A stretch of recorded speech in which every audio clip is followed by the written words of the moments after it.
V bistriškem gradu so preteklo sredo ponovno uprizorili pravljično zgodbo Hrestač.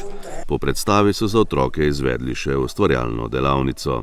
Zavod za kulturo Slovenska Bistrica je prireditev pripravil v sodelovanju s Tvirling klubom Sašo Slovenska Bistrica in Društvom upokojencev Slovenska Bistrica.